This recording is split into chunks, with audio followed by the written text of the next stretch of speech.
উত্তর পূর্বের রাজ্যগুলিতে উন্নয়নের গতি সঞ্চার করেছে বিজেপি সরকার, জানালেন কেন্দ্রীয় স্বরাষ্ট্রমন্ত্রী অমিত শাহ। আদানি প্রসঙ্গে জানান, বিজেপির লুকোনোর কিছু নেই।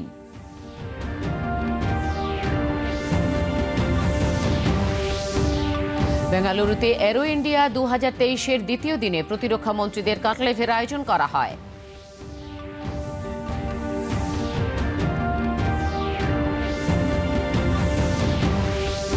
হরিয়ানা পুলিশের অসামান্য পরিষেবার জন্য আজ কার্নালে রাষ্ট্রপতি কালার পুরস্কার প্রদান করলেন কেন্দ্রীয় স্বরাষ্ট্রমন্ত্রী অমিত শাহ।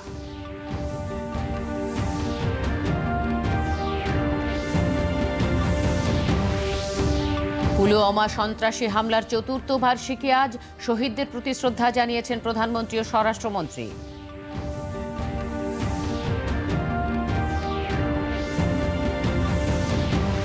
দুবাইতে ব্যাডমিন্টন এশিয়া মিক্সড চ্যাম্পিয়নশিপ আজ থেকে শুরু। ভারতের হয়ে নেতৃত্ব দেবেন পিভি সিন্ধু এবং এইচ.এস. প্রণয়।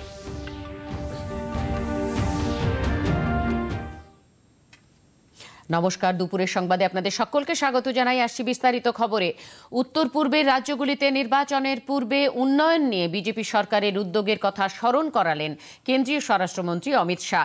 তিনি জানান, 2024 লোকসভা নির্বাচনে বিজেপি সংখ্যাগরিষ্ঠতা পাবে, কারণ মানুষ প্রধানমন্ত্রীর সঙ্গে রয়েছেন।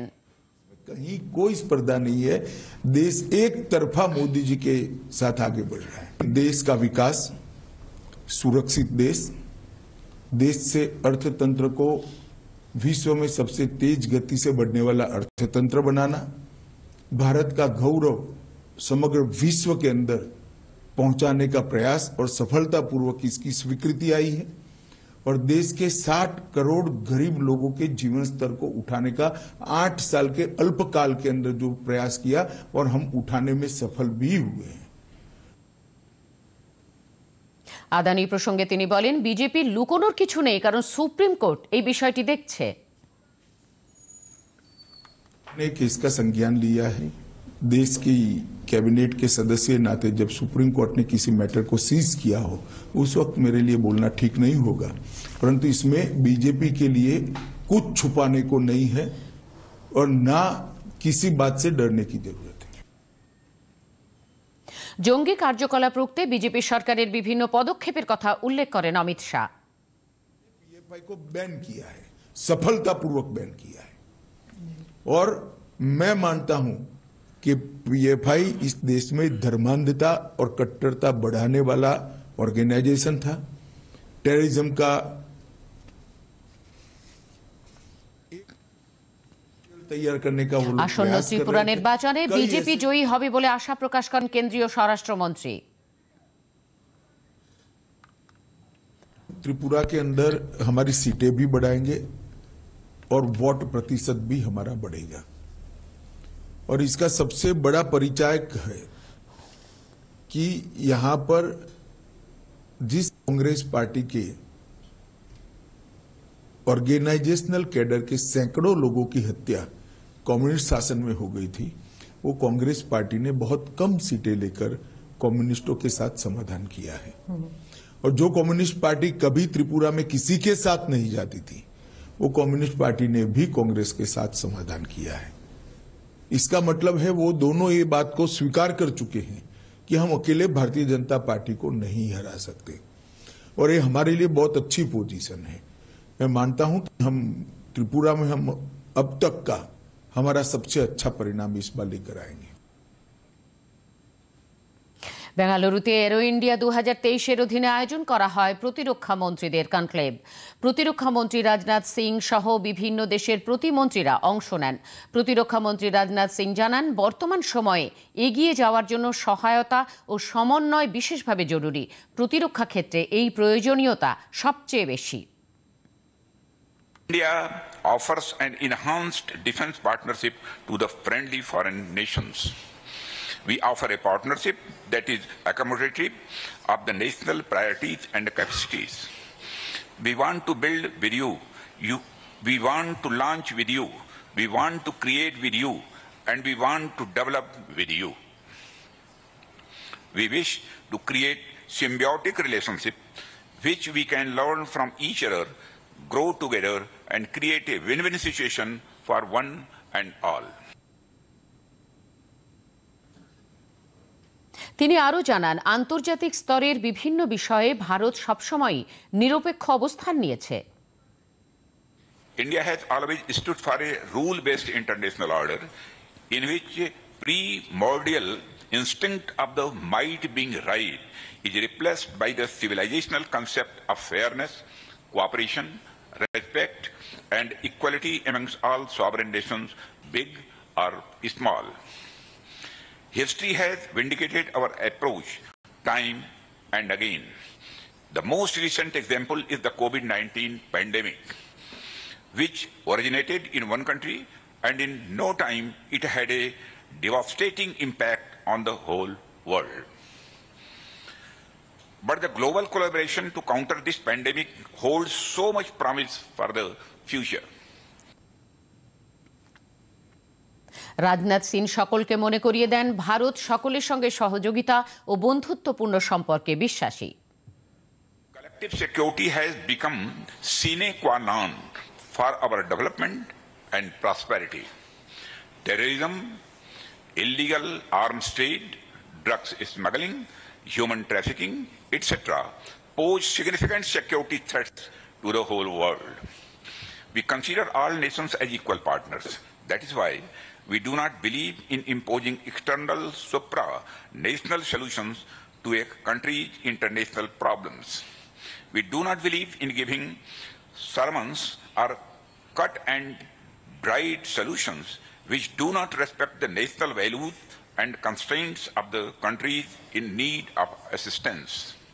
Rather, we support the capacity building of our partner countries so that they may chart out their own destiny in accordance with their own genius. Haryana পুলিশের অসামান্য পরিষেবার জন্য আজ কার্নালে রাষ্ট্রপতি কালার পুরস্কার প্রদান করলেন কেন্দ্রীয় স্বরাষ্ট্রমন্ত্রী অমিত শাহ। বর্ণাঢ্য প্যারেডের আয়োজন করা হয় হরিয়ানা পুলিশের তরফ থেকে।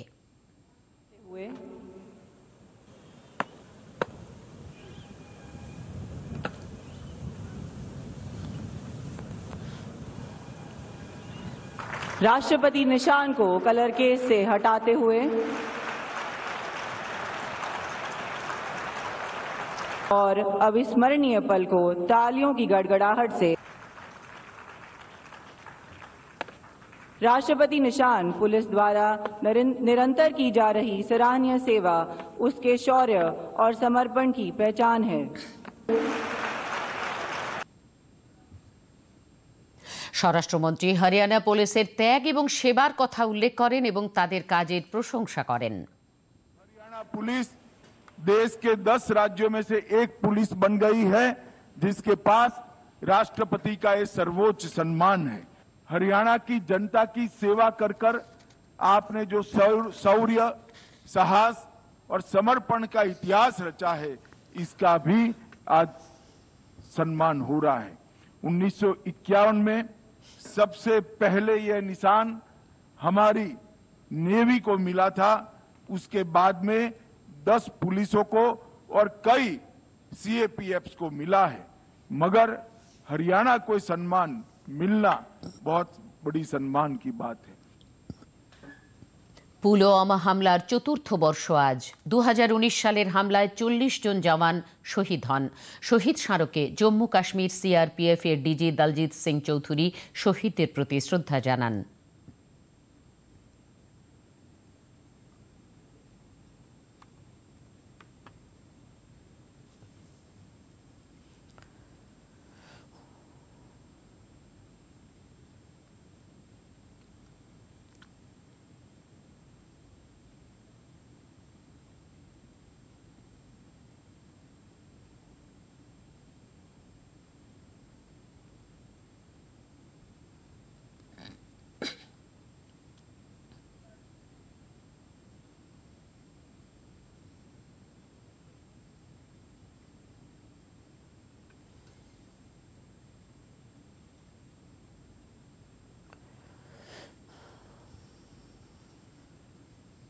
এক টুইট বার্তায় শহীদদের প্রতি শ্রদ্ধা জানিয়েছেন প্রধানমন্ত্রী নরেন্দ্র মোদী। তিনি বলেন, শহীদদের এই আত্মত্যাগ দেশ কখনো ভুলবে না।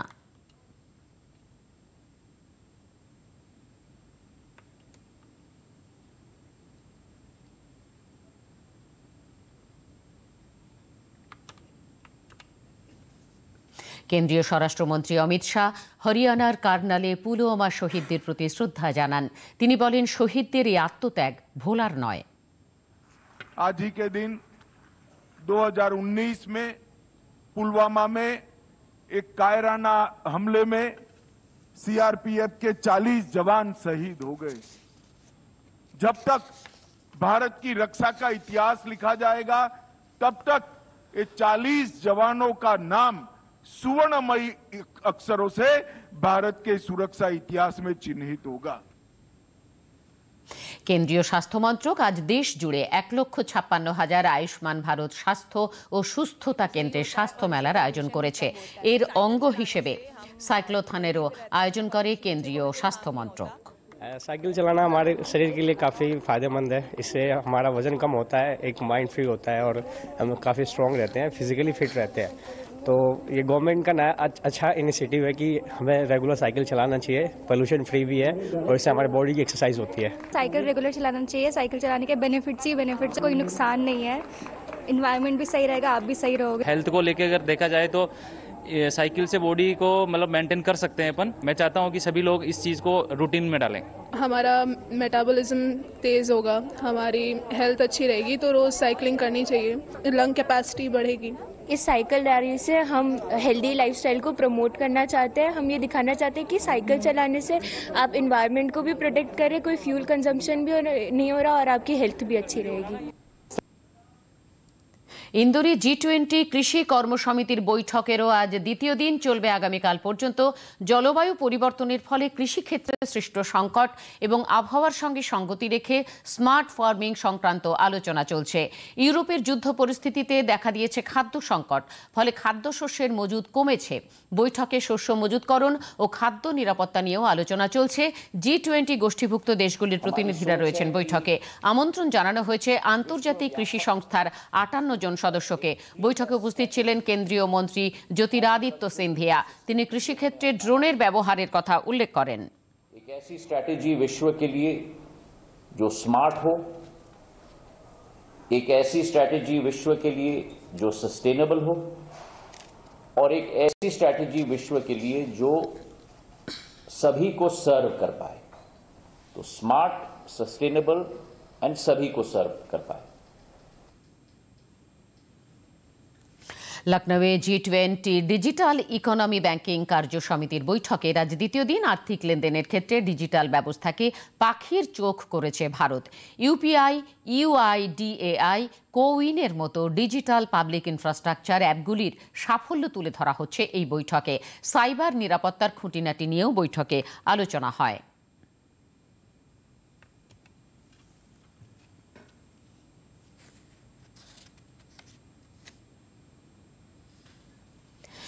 G20-তে ভারতের শেরপা অমিতাভ কান্ত উন্নতির জন্য ডিজিটাল ইকোনমির ওপর জোর দেন।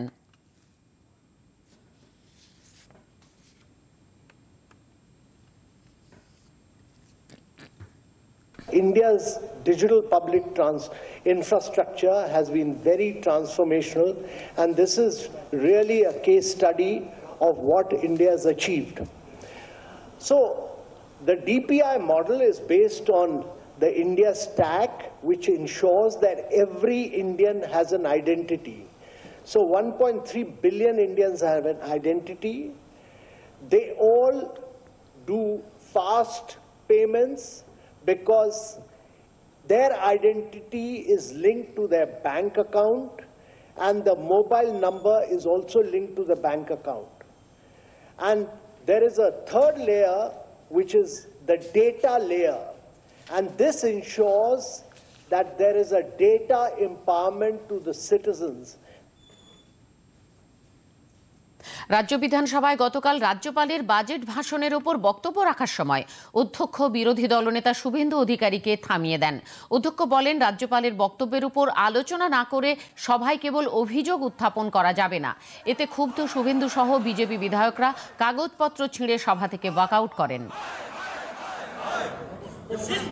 আমার কথা যদি সব বাতিলই করে দেন, মুখ্যমন্ত্রীর কোনো ত্রুটি বিচ্যুতি ৯/৬ চাকরি কেলেঙ্কারি, দিয়ে কেলেঙ্কারি, এগুলো যদি বলা না যায় তাহলে এই সভা কি করে চলতে পারে? এটা তো তৃণমূলের দলীয় সভায় পরিণত হয়েছে। আমি অপোজ করেছি, বাধা দিয়েছি। আমাদের এমএলএরা সাউথিং স্লোগান করেছেন। আমি অধ্যক্ষকে চেয়ারে বসে 1 মিনিট সময় দিয়েছি যে আপনার রুলিং আপনি উইথড্র করুন, প্লিজ উইথড্র করুন। উইথ ডিউ অনার আমি তাকে জানিয়েছি যে আপনি এক্সপাঞ্জ উইথড্র করুন, আই উইল প্রসিড। আমি আবার বক্তব্য শুরু করি। আমার 30 মিনিট ছিল, ওই 7-8 মিনিট গেছিল, আরো 20 মিনিট ছিল। আপনি শুরু করুন। উনি উইথড্র করলেন না। অধ্যক্ষ বিমান বন্দ্যোপাধ্যায় বলেন, অধ্যক্ষের চেয়ারের অমর্যাদা করা হয়েছে। বিরোধী দলনেতা শুভেন্দু অধিকারী তাঁর সঙ্গে দুর্ব্যবহার করেছেন। বিরোধী দলনেতার বিরুদ্ধে স্বাধিকার ভঙ্গের প্রস্তাব আনেন অধ্যক্ষ।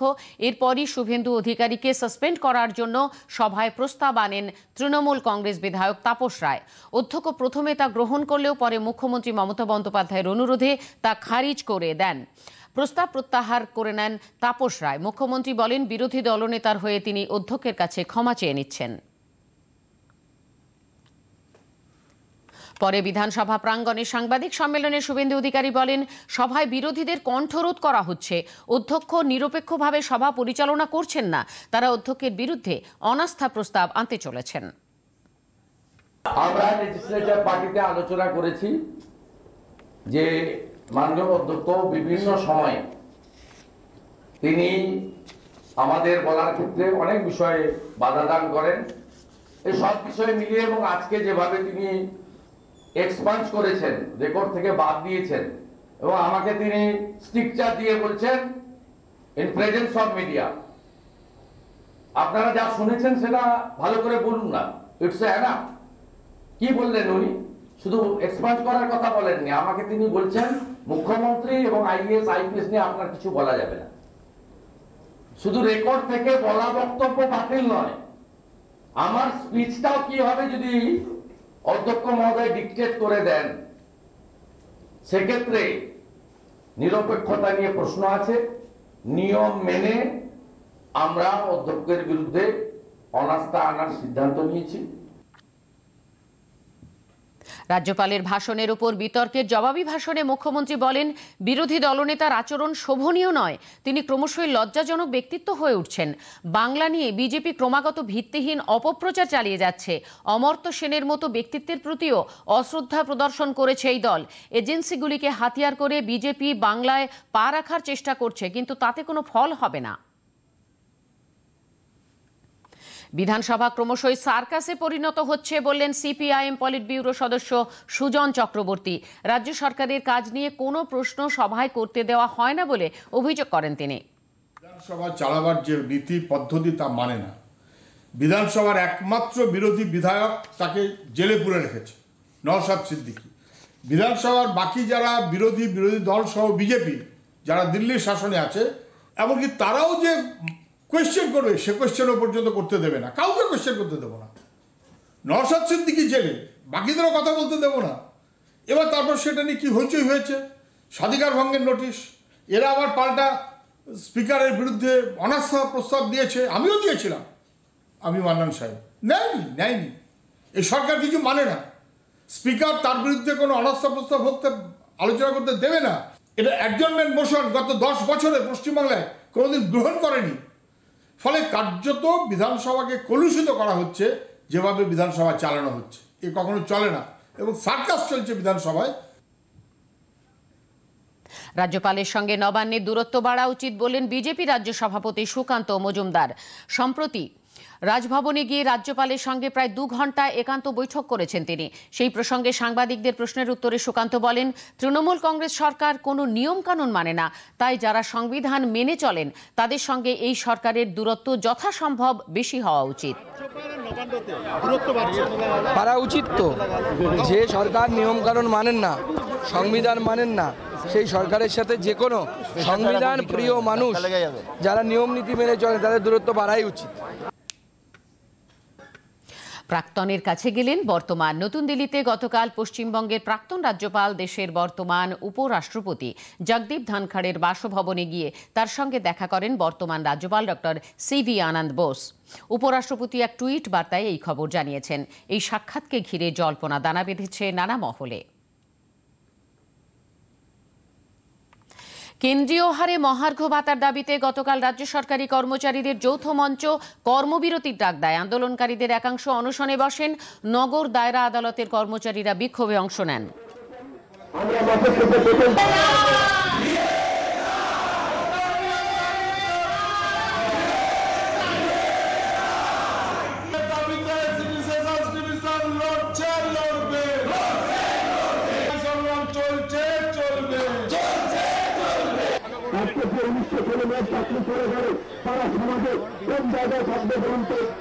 আমাদের মূলত দুটো দাবি।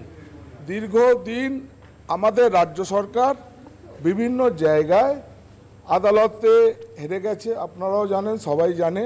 তারপরেও আমরা দিনের পর দিন বকেয়া দিয়ে দাবি করে যাচ্ছি। আজকে আমাদের সিটি সেশনস ডিভিশন এবং সিটি সেশনস ডিভিশনের একটা office senior municipal magistrate court, আমরা মিউনিসিপ্যাল ম্যাজিস্ট্রেটের কর্মচারী, আজকে বকেয়া ডিএর দাবিতে এবং অবিলম্বে যোগ্যতার ভিত্তিতে সমস্ত বেকার ছেলেদের যোগ্যতার ভিত্তিতে শূন্যপদ পূরণের দাবিতে, এই দুটো দাবিতে আজকে আমাদের কর্মবিরতি চলবে। নাগাল্যান্ডে নির্বাচনী প্রচারে বিজেপির সর্বভারতীয় সভাপতি জেপি নাড্ডা। এছাড়াও সে রাজ্যে বিজেপির দলীয় প্রধান কার্যালয়ে বৈঠকে দলের নির্বাচনী ইস্তেহার প্রকাশের কর্মসূচি রয়েছে তার। ত্রিপুরা বিধানসভা নির্বাচনের ভোট গ্রহণ আগামী বৃহস্পতিবার। শেষ বেলায় ভোটারদের মন জয়ের মরিয়া প্রয়াস চালাচ্ছে সব দলই। বিজেপি নেতা প্রধানমন্ত্রী নরেন্দ্র মোদী গতকাল আগরতলায় রোড শো করেন।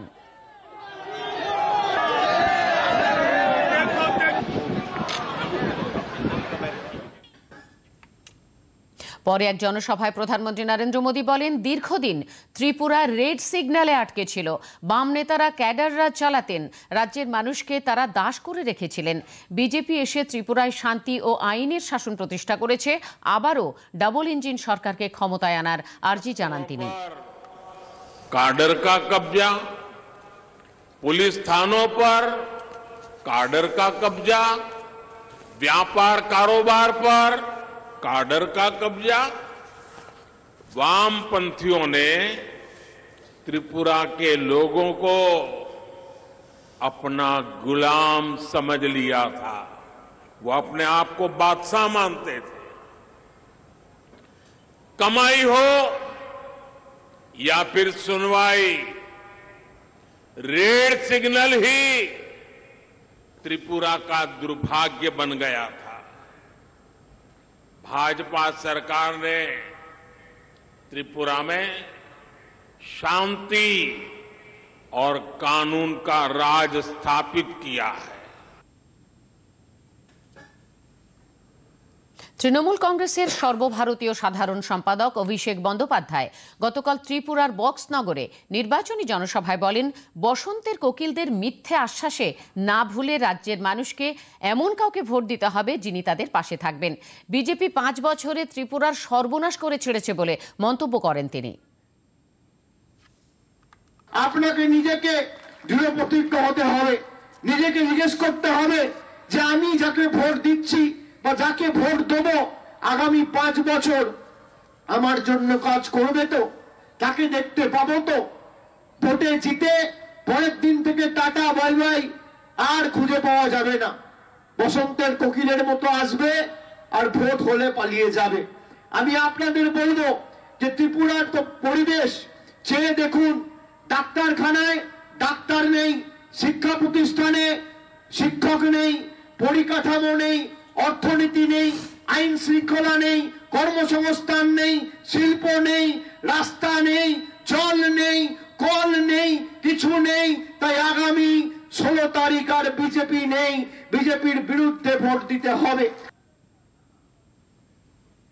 ত্রিপুরায় নির্বাচনী প্রচারের শেষ দিনে জোরদার প্রচার চালাচ্ছে সব দল। ত্রিপুরার মুখ্যমন্ত্রী ও বিজেপি নেতা মানিক সাহা আজ মানুষের দ্বারে দ্বারে গিয়ে প্রচার চালান এবং ভোট প্রার্থনা করেন। তিনি বলেন, সময়ের অভাবে সেভাবে প্রচার করতে না পারলেও শেষ লগ্নে মানুষের কাছে পৌঁছানোই তার লক্ষ্য। मेरा हमेशा ये एम एंड ऑब्जेक्टिव रहा सबके घर जाऊं। समय के कारण ये संभव नहीं होता है, लेकिन मैं कोशिश किया और मैंने बहुत हद तक मैंने ये कवर किया। और आप यहाँ पर भी खुद देख रहे हैं, एक ही ये पालबारी है तो मेरा कॉन्स्टिट्यूंसी में है, ये लोग सब बैठे हुए कब 16 तारीख आएगा और वहाँ कमल चिन्ह में वो अपना जो है दबाएगा अपना उंगली से, वो इसीलिए वेट कर रहे सभी जगह। मतलब भारतीय जनता पार्टी और प्रधानमंत्री नरेंद्र मोदी जी को इतना ये लोग चाहते हैं, तो इसीलिए आने वाले दिन भारतीय जनता पार्टी फिर से यहाँ पर भारतीय जनता पार्टी का सरकार यहाँ पर फिर से बनेंगे। ফের রাজা ভাত খাওয়া শকুন প্রজনন কেন্দ্র থেকে মোট 20টি শকুন আকাশে মুক্ত করল বক্সা বন দপ্তর। জানা গেছে এদের মধ্যে 13টি রাজা ভাত খাওয়া প্রজনন কেন্দ্রে প্রজনন হওয়া হোয়াইট ব্যাক প্রজাতির ও 7টি হিমালয়ান গ্রিফেন প্রজাতির। পরিবেশের ভারসাম্য বজায় রাখতে বিলুপ্ত প্রায় শকুন প্রজননের উদ্যোগ গ্রহণ করেছে বম্বে ন্যাচারাল হিস্ট্রি সোসাইটি। এরপরেই বক্সা বন দপ্তরের রাজা ভাত খাওয়ার জঙ্গলে শকুন প্রজননের প্রকল্প চালু হয়। এই নিয়ে চতুর্থ দফায় মোট 31টি হোয়াইট ব্যাক এবং 50টি হিমালয়ান গ্রিফান শকুন মুক্ত করল বন দপ্তর, জানিয়েছে বক্সা পশ্চিম deputy field director Parveen Kaswan. 3 years থেকে 2021 সালে ছড়া হয়েছে, 2022 সালে ছড়া হয়েছে। এখন পর্যন্ত টোটাল 31টা রিলিজ করা হয়েছে হোয়াইট ব্যাক ভালচার, যেটা হচ্ছে critically endangered species, the target species as far as vulture conservation breeding centre of রাজা ভাত খাওয়া ইজ কনসার্ন। আর সবারই স্থিতি ঠিক আছে, সবাই মনিটর হচ্ছে আর ফিজিক্যালি মনিটর হচ্ছে। মুর্শিদাবাদে ভারত বাংলাদেশ সীমান্ত এলাকায় পড়ুয়াদের শিক্ষামূলক সফরের আয়োজন করে বিএসএফ এর 141 নম্বর ব্যাটালিয়ন। সাগরপাড়া হাই স্কুলের 90 জন পড়ুয়া ও 6 জন শিক্ষককে নিয়ে বিএসএফ এর উদ্যোগে গতকাল হাজারদুয়ারি, ইমামবাড়া সহ বিভিন্ন সৌধ ও প্রত্নতাত্ত্বিক নিদর্শন ঘুরিয়ে দেখানো হয়। বিএসএফ সদর দপ্তরে নিয়ে গিয়ে দেখানো হয় অস্ত্রশস্ত্র। ব্যাটালিয়নের কমান্ডিং অফিসার নগেন্দ্র রাউতেল্লা বলেন, এলাকার মানুষের সঙ্গে জনসম্পর্ক গড়ে তুলতে এই উদ্যোগ। বঙ্গ কুম্ভ মেলা পরিষদের উদ্যোগে নদিয়ার কল্যাণীর মাঝের চর গৌরাঙ্গ প্রভুর ঘাটে চলছে 5 দিনের কুম্ভ মেলা। গতকাল ছিল শাহী স্নান, পুণ্য স্নান সারেন অসংখ্য মানুষ। তাদের মধ্যে ছিলেন বিজেপি রাজ্য সভাপতি সুকান্ত মজুমদারও। 13টি আখড়া ও 4টি সম্প্রদায়ের সাধুরা এই কুম্ভ মেলায় যোগ দিয়েছেন। হুগলির ত্রিবেণীতেও কুম্ভ উপলক্ষে বহু মানুষের সমাগম হয়, সেখানেও যান বিজেপি রাজ্য সভাপতি।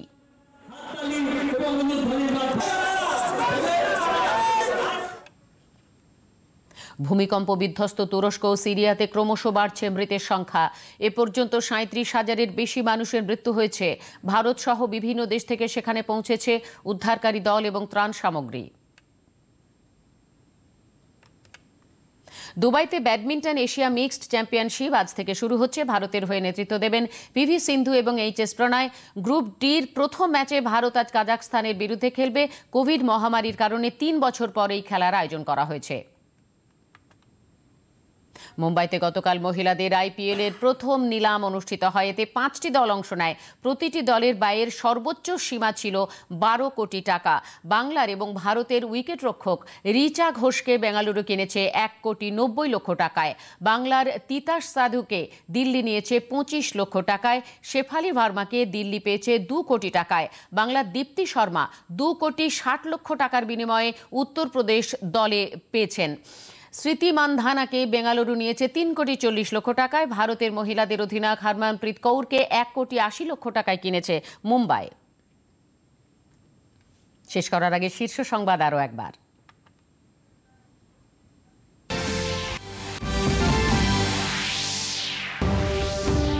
উত্তর পূর্বের রাজ্যগুলিতে উন্নয়নের গতি সঞ্চার করেছে বিজেপি সরকার, জানালেন কেন্দ্রীয় স্বরাষ্ট্রমন্ত্রী অমিত শাহ। আদানি প্রসঙ্গে জানান, বিজেপির লুকোনোর কিছু নেই।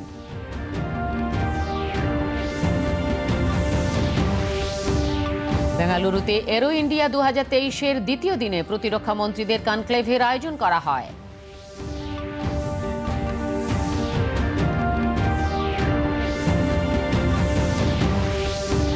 হরিয়ানা পুলিশের অসামান্য পরিষেবার জন্য আজ কার্নালে রাষ্ট্রপতি কালার পুরস্কার প্রদান করলেন কেন্দ্রীয় স্বরাষ্ট্রমন্ত্রী অমিত শাহ।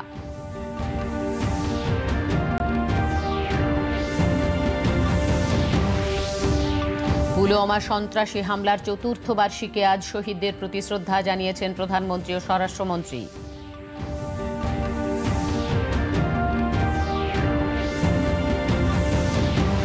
দুবাইতে ব্যাডমিন্টন এশিয়া মিক্সড চ্যাম্পিয়নশিপ আজ থেকে শুরু। ভারতের হয়ে নেতৃত্ব দেবেন পিভি সিন্ধু এবং এইচএস প্রণয়। সংবাদ এখন এই পর্যন্তই। এরপর দুপুর 3টেই রয়েছে সংবাদ এক নজরে। নমস্কার।